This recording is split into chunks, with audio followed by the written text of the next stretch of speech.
Hey everyone, today we are going to be making this cute pink flower bracelet. Come on, camera, focus! Here are the materials we're going to need to make this project. We're using all 6/0 seed beads today. The colors I'm going to be using are pink, yellow, and I have a matte green as well. We're also going to need a 12mm lobster clasp, one wire guard, one 4mm jump ring, and I'm putting an extension chain on this one also. I'm also going to be using a thin fishing line. This one is 0.25mm. You're also going to need a sharp pair of scissors and a pair of needle nose pliers. This part is optional, but as always I have my handy dandy little jump ring opener to make the jump rings a little bit easier to open up. And I'm also going to be using just a regular old lighter. I'm going to grab both ends of my fishing line and hold them about even with each other. I'm going to thread one end through my lobster clasp and slide it on down to the middle.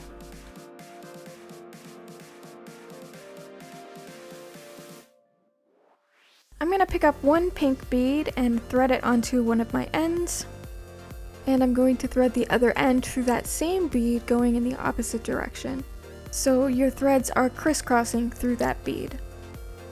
I'm going to hold both ends even again so that when I pull that bead down to the lobster clasp, I can be sure that it's in the center.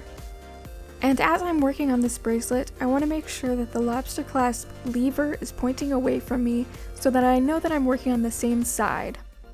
Now I'm going to put two pink beads on either side and pull those down to the center as well. I'm going to take another single pink bead and thread it onto one of my ends and then thread it onto the other end from the opposite direction so they crisscross through that bead. And then pull it on down to the rest of the beads. And there you can see we've got our little flower shape going now. And now I'm going to take one yellow bead and crisscross my ends through that one and pull it on down. And you can see that it comes to rest above my flower, so I'm just going to gently fold it over and pop it into the center of my flower. I'm going to take the end of fishing line that's pointing out of the left side of this yellow bead and put it into the left side of the pink bead below it. And then we're going to do the same thing with the end coming out of the right side. And then pull our ends nice and tight so we can make sure that our yellow bead stays in the center of our flower. Now I'm going to pick up the end coming out to the left of that bottom pink bead, and I'm going to thread it through the two pink beads above it and also the pink bead at the top of the flower.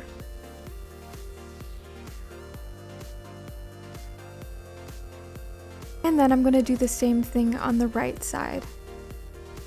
And I always want to make sure that every time I add a new yellow bead that the lever on the clasp is facing away from me. I'm going to grab my two ends again and I'm going to put a matte green bead on each end and then pull it on down to our little flower. Then I'll add a single pink bead and crisscross both of our ends right through it. We'll pull that down to the green beads and that will be the start of our next flower in the chain. So just like on the last flower, our next step is going to be to put two pink beads on each end and pull them down.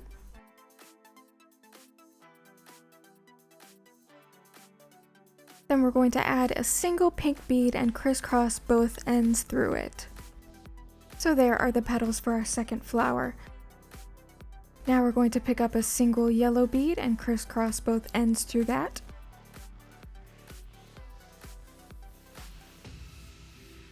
Fold it down and pop it into the middle of our flower.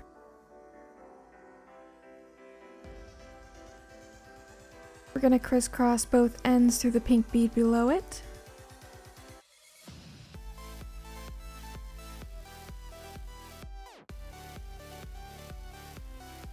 And I've got some weirdness going on here, so I'm going to have to fix that before we continue.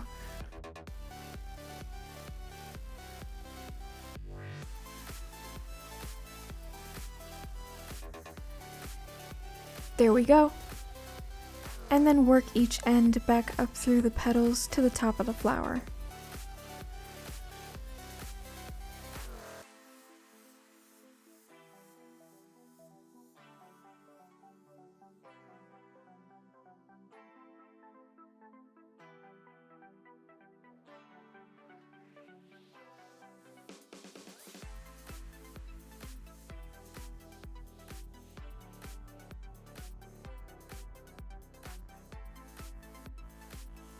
pull both ends snugly so that your flower is nice and neat. I'm gonna add a green bead to each end again, and then I'm going to crisscross the ends through a single pink bead. And that is the start of our next flower. So we're just going to continue on in the exact same way that we made our first flower and keep going until we get the length of bracelet that we desire. Just don't forget that every time we add a yellow bead that we want the lever on our clasp to be facing away from us. Otherwise we could end up with the center of one flower pointing up and the center of the other flower next to it pointing down, and that's just not very cute.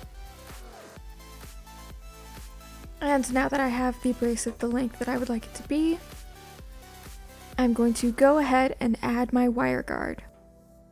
So I thread one end through one side of the wire guard and the other end through the other side of the wire guard.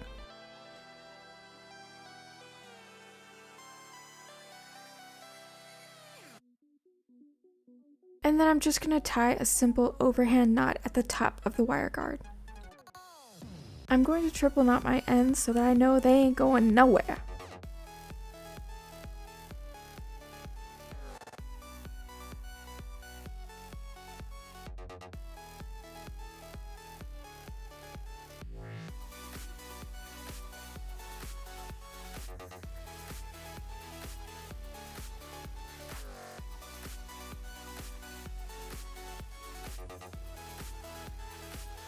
And then I'm going to snippety snip those ends off pretty close to the knot.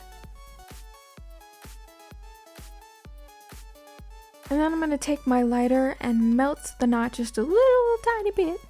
Because you definitely don't want to melt right through it, you just want a little bit. And that will keep your knot from slipping undone. So now's when I take my handy dandy jump ring opener and my needle nose pliers and open up my jump ring.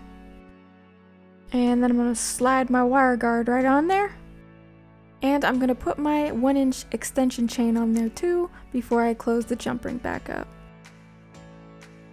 And there you have your completed bracelet. I hope you enjoyed this tutorial, and if you'd like to see more like it, go ahead and throw me a subscribe. Hit that like button if you're feeling frisky, and add a comment if you got something to say. Thanks for watching, and okay, bye!